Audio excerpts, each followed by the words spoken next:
बहुत साल पहले की बात है। उज्जैनी राज्य में राजा विक्रमादित्य का राज्य था और उनके ही राज्य में एक बूढ़ी औरत और उसका लड़का दोनों एक साथ रहते थे। उस लड़के के पास अजीबोगरीब किस्म की शक्ति प्राप्त थी। जब भी कोई बड़ी दुर्घटना या विपदा आने वाली होती है तो उसे पहले ही सपने में नजर आ जाता था। इस प्रकार की शक्ति होने के कारण वह अपने आप को बड़ा ही विद्वान समझता था, परंतु उसकी माँ बूढ़ी होने के कारण घर का सारा बोझ उसी पर आ गया था।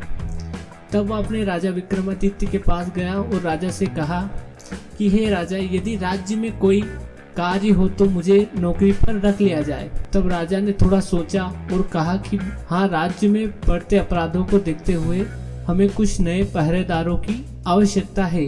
यदि तुम पहरेदार की नौकरी करना चाहते हो तो मैं तुम्हें रख सकता हूँ। लड़का बहुत खुश हुआ और उसने पहरेदार की नौकरी के लिए हाँ कर दी और राजा के राज्य में पहरेदारी करने लग गया। वह रोज रात को पहरेदारी करने के लिए जाता था और पूरी रात राज्य के चारों ओर राज्य की सुरक्षा के लिए पहरे लगाता था। एक बार की बात है जब वह लड़का सुबह राजा के दरबार में आता है और राजा से कहता है कि महाराज, आप किसी दूसरे राज्य में जा रहे हो। तभी राजा ने कहा, हाँ, परंतु तुम्हें कैसे पता? तभी वह लड़का कहता है कि महाराज, आप वहां मत जाइए, क्योंकि मैंने रात को सपना देखा है कि आपको रास्ते में दुश्मनों ने घेर लिया है और आपकी जान को खतरा है। राजा विक्रमादित्य बड़े ही आश्चर्य में पड़ जाते हैं और उस लड़के की बात मानकर दूसरे राज्य की यात्रा रद्द कर देते हैं और अपने गुप्तचरों को आदेश देते हैं कि रास्ते की घाटी पर जाकर वहां का मुआयना कर मुझे बताओ।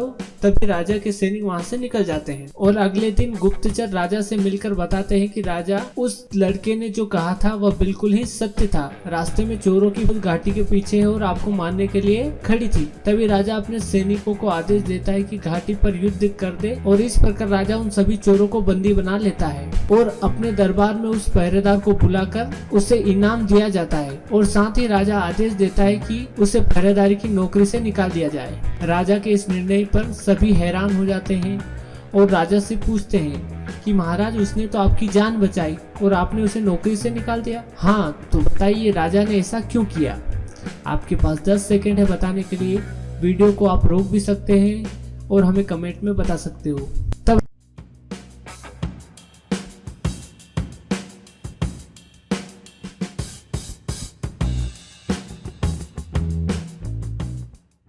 तब राजा ने यह जवाब दिया कि जब लड़के का कार्य रात को पहरेदारी करना था, फिर भी वह रात को सोया और उसने वह सपना देखा। जो व्यक्ति अपने काम के प्रति ईमानदार न हो, उसे इस राज्य में कार्य करने का कोई अधिकार नहीं, इसलिए मैंने उसे नौकरी से निकाल दिया और चूंकि उसने मेरी जान बचाई इसलिए मैंने उसे इनाम भी दिया। तो दोस्तों, कैसी लगी आपको ये पहेली? कमेंट में जरूर बताइए। सब्सक्राइब कीजिए हमारे चैनल को और इस बेल आइकन को दबाइए ताकि लेटेस्ट वीडियो की अपडेट्स आप तक पहुंच सके सबसे पहले।